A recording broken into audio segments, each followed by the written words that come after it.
Welcome to English Reading for Learning. Soldier's Secret.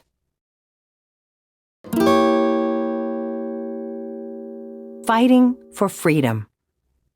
Boom! The sound of guns and cannons rolled across the countryside. Boom! Huge bursts of smoke filled the air. Boom! The smell of gunpowder was everywhere. Soldiers scattered across the battlefield in all directions. It was June 1782. Men from America were fighting the British Army.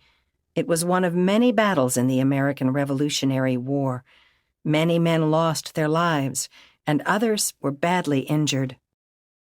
The Americans were fighting to win their freedom from British rulers because they did not like being ruled by people from another country.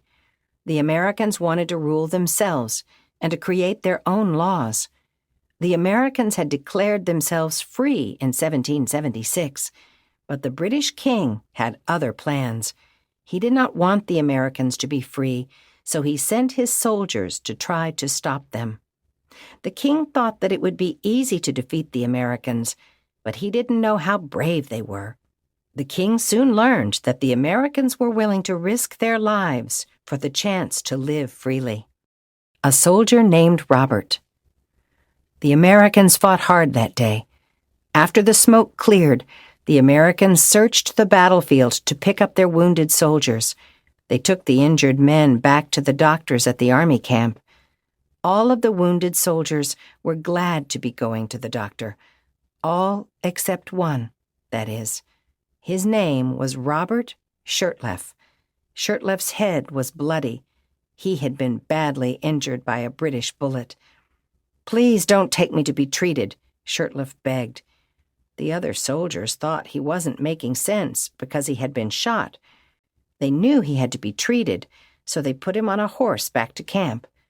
The soldiers wanted only to help Shurtleff. Shurtleff is wounded. At the camp, the doctor looked at Shurtleff's head. He cleaned and bandaged it. "Get some rest," he told Shurtleff. "You will need plenty of sleep to get well." As soon as the doctor was gone, Shurtleff sprang up and pulled up his pants leg. He had another wound that he didn't tell the doctor about. He took out his knife and did what very few people would have the courage to do. He used the knife to cut the bullet out of his leg. Shurtleff quickly made a bandage and wrapped it around his leg. Then he pulled his pants leg down over the bandage. Why didn't Shurtleff tell the doctor about this other wound? What was he hiding? Soon the doctor told Shurtleff he had healed enough to go home. Shurtleff was allowed to return home to rest. "We'll miss you," the other soldiers said as he left them. Shurtleff and the soldiers had become good friends. The other soldiers liked to tease him because he was short. They also joked because Shurtleff didn't have to shave. The soldiers thought he was still too young to need to shave. They thought he joined the army as a young teenaged boy. If only they knew the truth. Shurtleff's big secret. Shurtleff rested at home for about a month. His wounds healed, and he returned to his normal life. Before long, he returned to the army. However, Shurtleff did not go into battle. He caught an intense fever, which made him quite sick. Once again, Shurtleff was sent to the hospital. Dr. Benny examined him. Dr. Benny discovered something important about Shurtleff. Robert Shurtleff was a woman.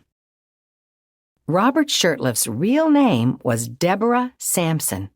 During Sampson's lifetime, women and girls were not allowed to join the army. Sampson badly wanted to help America in the fight against the British, so she came up with a plan. She cut her hair short and disguised herself as Robert Shurtleff. She practiced talking and acting like a young man.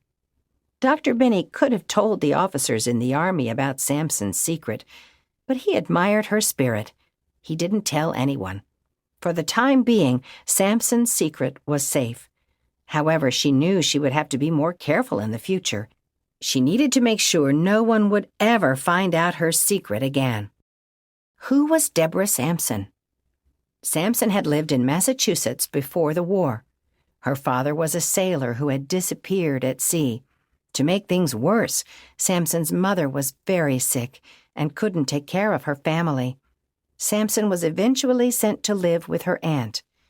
Samson's aunt was kind to her. She gave Samson everything she needed and tried to make her happy. She baked cookies for her and taught her how to sew. She also gave Samson lessons in reading. Those were the lessons Samson loved most, and she quickly became a good reader. After 3 years, more bad luck came Samson's way. Her aunt, whom she loved so much, got sick and died. Samson was just 10 years old, and she still needed someone to take care of her. The minister from the town church agreed to let Samson stay with his family. This home was not like her aunt's. She was treated like a servant in the minister's home. Samson sewed for the family and plowed the fields. Surprisingly, Samson also learned to do many things that most girls never did. She learned to ride a horse and to hunt. She also did carpenter work.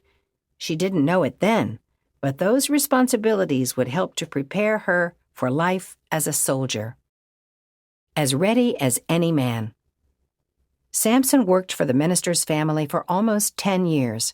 Then the Americans went to war against the British. Samson wanted to help fight, but she was not allowed. Samson decided that her only chance for joining the army was to pretend to be a man. She cut her hair so she would look like a man. She already knew how to shoot a rifle and to ride a horse as well as any man. When she was ready, Samson walked 10 miles from her town to Boston. There she signed up for the army. Deborah Sampson, at least for a while, was no more. Robert Shurtleff was born. Back in battle. Thanks to Dr. Benny's silence, Samson returned to the battlefield after she recovered from her fever. She fought in battles and took part in long marches. Then she fell ill again. She returned to the same doctor who knew her secret. This time turned out to be different. Dr. Benny felt that he had kept Samson's secret for as long as he could. Now he needed to tell the truth. The news of Samson's secret made it all the way to General John Patterson. He sent out an order that Robert Shurtleff should be discharged from the army with honor. Samson's journey as a soldier had come to an end. She had proudly served her country for as long as she could. A long, happy life. A few years after leaving the army, Samson married.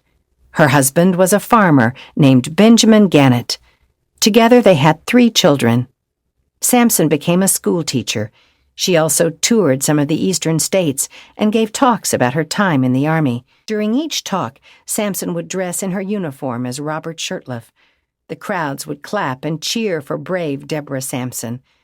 Deborah Samson led a long, happy life with her family in her home state of Massachusetts. She died at the age of 66, a true hero of the American Revolution. Thanks for watching and listening. Please click like and subscribe for new and latest uploads.